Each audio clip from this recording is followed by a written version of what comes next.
When you're saying that the people are doing this because of the conditions on the ground, I'm merely saying the same thing for Israel. For some reason, ultra-far-right Zionists can't understand the Palestinian position, and people that simp for Palestinians but don't understand what's going on the ground can't seem to understand Israel's position. You'll say these things over and over again that like, well, wouldn't it be fair that like people in Palestine are really upset because of the military occupation? And then when I say, yeah, of course, but don't you think it's also kind of weird that there are rockets flying in every day? Now there's like 50 million justifications for why that's actually not a big deal and it actually doesn't matter. And that's bizarre to me. My situation, or I'm sorry, I condemned it. That's hardly. My solution for this is what needs to happen if you want peace in the Middle East, and anything outside of these boundaries is delusional, okay? Number one, Iran has to come to the table and they need to stop, okay? No more funding shit in Gaza, no more funding shit with Hezbollah, no more funding shit with the Houthis, okay? This has to stop. Iran has to be part of any future conversation. They have to surrender first. Not only the Palestinians, but the Iranians have to surrender first. This sounds super realistic. I didn't say surrender. I'm sorry, but no offense. Iran's lost, okay? I'm sorry. They are the losers of the Middle East. Everybody looks at them. Everybody laughs. They try to mine the sea to the south of them. They try to shoot shit into Saudi Arabia. But Iran, the Ayatollah is such a loser. Even the people in Iran hate the government, okay? How are you going to get the Iranian government to stop funding Hamas? In terms of what those talks look like, I imagine there probably needs to be a lot of U.S. leadership. I imagine there probably needs to be Saudi Arabian leadership, and there's probably other Arab states, especially Qatar, that have to be brought in as well. I don't know what concessions need to make in terms of the easing of sanctions, in terms of allowing the UN to investigate potential nuclear reactors. I don't know what all we can offer, but Jesus, in 76 to 79, what we gave Egypt, how many billions of dollars to tell them, listen, stop fighting with Israel. We've done it with Egypt. We've done it with other people. Can't we do it with Iran? It must be possible at some point, right? So one is support from Iran has to stop. And that's number one. That has to be the case. Number two, Israel needs to make a concerted effort towards peace. And this might mean things like you are going to have to grin and bear a couple of terror attacks because they're going to happen. And it can't be the case that every time Israel loses 3 soldiers, they go in and they kill 50 civilians. This has been the history of Israel and Palestine for like 75 years.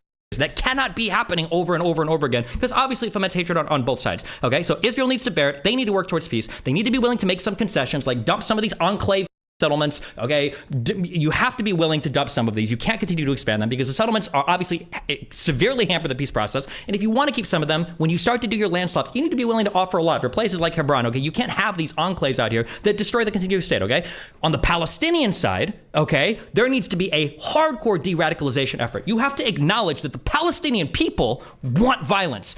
Not Hamas, not the PLO, and not just the terrorists, but Palestinians en masse think that fighting will serve their end. That thought needs to be wiped out. That cannot be the case for them thinking that, because as long as they have that idea, same thing with Israel having that idea, as long as that idea exists, peace will never happen. So whether that means the UN stops sending them textbooks and TV shows with Mickey Mouse, the evil Jew, in it, or whether that means there is an effort made by surrounding Arab states to communicate more, whether that means certain types of humanitarian aid are increased, although Gaza is already one of the largest per capita recipients of aid, literally in the entire world, whether that means the easing restrictions on some parts of like the border there from Israel, these are the things that need to happen to slowly work towards some two-state solution. And then hopefully at some point the Palestinian people are willing to elect somebody who's not a boss, because by the way, if a two-state solution ever happens in the future, it's never going to be with a boss. He already lost control of the Gaza Strip once. Why the hell would we give it back to him again? Why would you give him arms and encourage him to go into civil war in the Gaza Strip, assuming that one, he'll even win, and then two, that he'll manage to retain control of it, but he already lost control of it one time.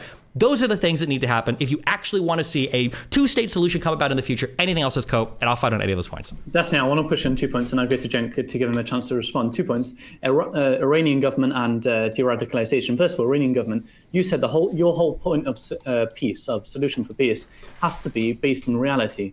I think what you're saying about pushing the US to work against Iran doesn't seem to be based on reality. I mean, they were going to work on a deal a couple of months ago. So I'm not sure how much that's based on reality. And I think so for real quick, so unfortunately in the United States, and this sucks, okay, is that our presidents are 4-year presidents, which is incredibly annoying, or 8-year presidents. So what that means is sometimes, unfortunately, you have to treat the strongest person in the world, sometimes how you would treat a U.S. police officer, you have to treat them like a schizophrenic person that could kill you at any point in time, okay? Because unfortunately, sometimes the U.S. will say things like under Obama, hey, listen, Iran, we're going to unfreeze some assets, we're going to work with you on some shit, and hopefully you guys don't pursue nuclear weapons if you let's investigate. And the next president might say, actually, I changed my mind on all of that. The United States, in my opinion, as not being an expert in Iranian history, but in my opinion, the United States has been close at some points to having a peaceful outcome with Iran, and we've it up for stupid reasons. When George Bush, for whatever reason, decided to throw Iran on the axis of evil, what a stupid decision. And it set us back so far in terms of the progress we've made with Iran. The joint pact of agreement of action, or whatever, the Iranian nuclear deal that Obama did was historic. That was amazing. We keep them from pursuing nuclear weapons. We slowly ease the sanctions on their economy. Hopefully the citizens don't hate us as much.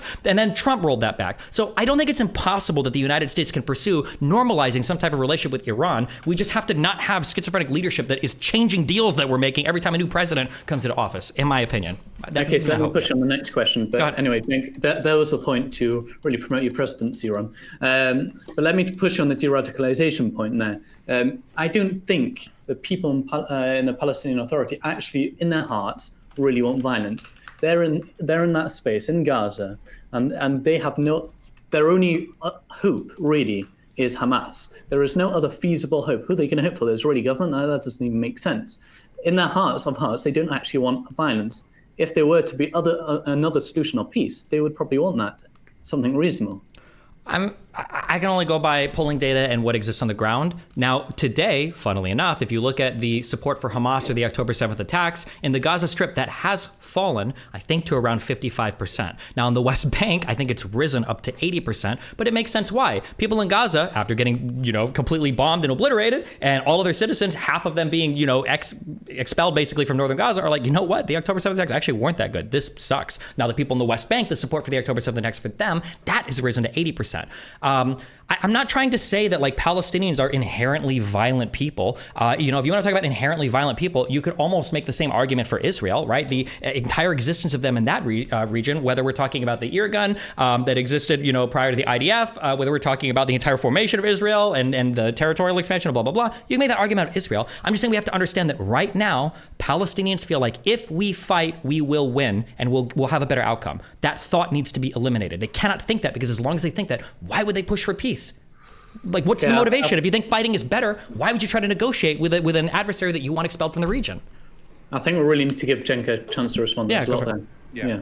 So look, I'm hoping that this is the final point here, but I thought we were going to end on some degree of agreement, because I agreed with what Destiny said about Israel, right? That they have to stop killing civilians disproportionately and eventually get to popular agreement on pursuing peace instead. And I agree with him on our schizophrenia regarding Iran. I thought Obama did a great Iran deal with Iran, and Trump and Biden have been horrific in getting out of that deal. And I think it's led to more violence and more support for Hamas from Iran, et cetera. But we have a fundamental disagreement on how to get to peace. So Destiny laid out his idea of you have to de-radicalize the Palestinians first. Hamas has to surrender.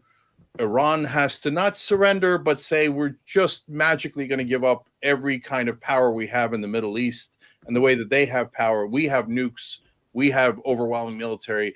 They have these groups, Hezbollah, Hamas, the Houthis, et cetera, that they fund, and we can call them terrorism, and that's fine. But they're not. So that's, to me, seems enormously unrealistic. Some sort of massive unilateral surrender on one side, and once they are beaten to a complete submission, then we'll come to the peace table. And then if Mahmoud Abbas is not good enough, the guy's been working with the Israelis for 20 years. If that's not a partner for peace, then you're saying there is no partner for peace. Oh, you're going to wait for a magical Mother Teresa to rise up out of a people that have been occupied for 56 years, and they're all going to rally around that Mother Teresa who loves the Israelis with all of her heart, and then we're going to do a peace deal, is basically saying we're not going to do a peace deal. And so my thesis is, no, the peace deal leads to moderation.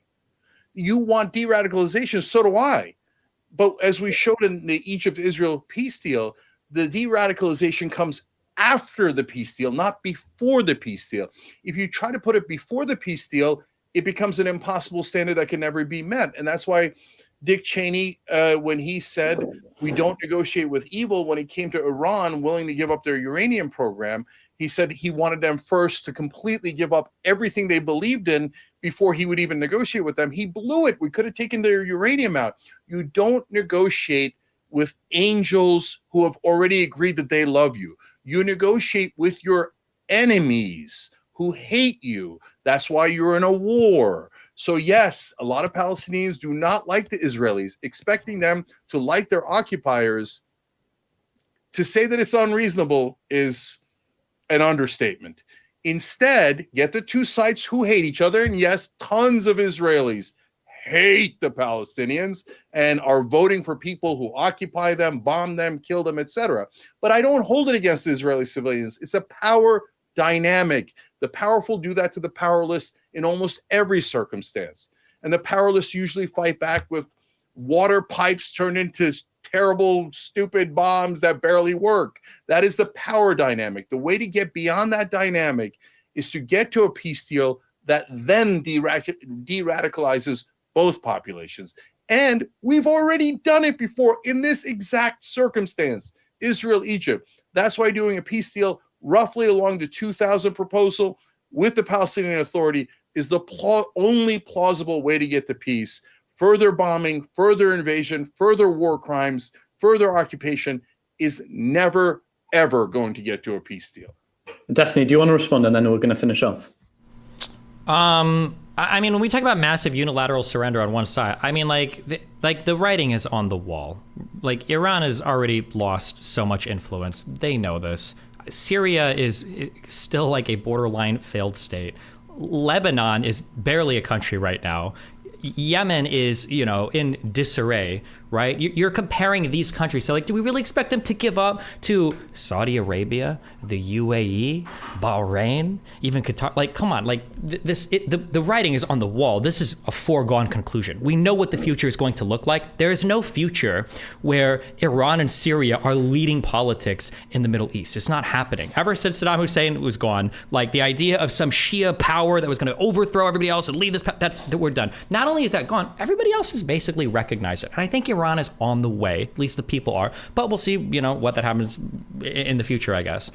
You talk about like a boss and saying, well, if we can't work with a boss, then blah, blah, blah. Like, the Palestinians don't want a boss. He's incredibly unpopular. They won't even allow a boss to negotiate on their behalf. And to say that de-radicalization comes after a peace deal, I just don't know if that's ever happened in literally all of human history. Somebody talked about de-radicalizing Germany. I think it was that if we just give them what they want, maybe they'll stop invading. I think there was a particular term for that. It might have been called cheese man. I don't remember what it was, but I know that we tried it and it didn't work. We didn't de-radicalize Japan by letting them run shit on their own and infinitely genocide Chinese people and Koreans. We didn't, defeat Italy and Germany by just giving them what they wanted. You have to go in. Sometimes you've got to invade. You've got to be heavy-handed. You've got to do what you need to do. And unfortunately, when you've got a highly radicalized population that's being funded from abroad by a ton of different people to do radical Islamic jihadist attacks, just negotiating peace and saying hopefully everything will go well once we, give them everything is probably not going to be a strong selling point to Israeli citizens that have to live in the shadow of constant attacks from Gaza and a potential nuclear threat from Iran. Cenk, do you want to respond, or should we finish off? No, I think our positions are totally clear. And yes, the good people, how we got de-radicalized Japan and Germany? Well, number one, we dropped nukes. I don't know that we want to do that. That was the old bad days. That's why we came up with the concept of war crimes, and we try not to do that.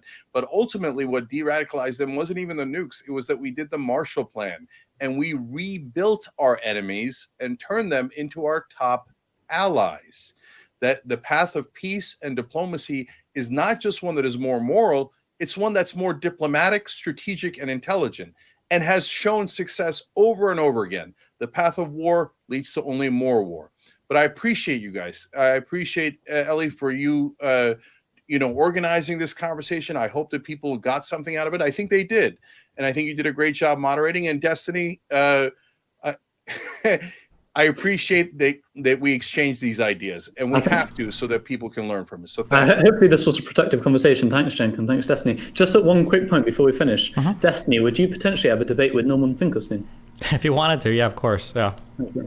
Thanks, Cenk. I like shouting at you. You're a fun, energetic guy. So it's always fun, even if we super disagree. And listen, even though I think you're crazy for it, I wish you the best of luck on your presidential campaign. If for no other reason, because I think it'd be awesome to watch you shout at other politicians and stuff. You're always fun to watch, even when I disagree with you. So good luck on everything. Yeah. By the way, if imagine me in a debate with Biden or Trump. Could be fun. Be a lot of fun. It would be. Yep. And by the way, guys, thank you for the plug. If you are dissatisfied with our choices being Biden and Trump, you can just give $1 as a form of protest at cenkforamerica.com. Let's get some better alternatives. Thank you, guys. Brilliant. Thanks so much. Thanks a lot. Have a good one, guys.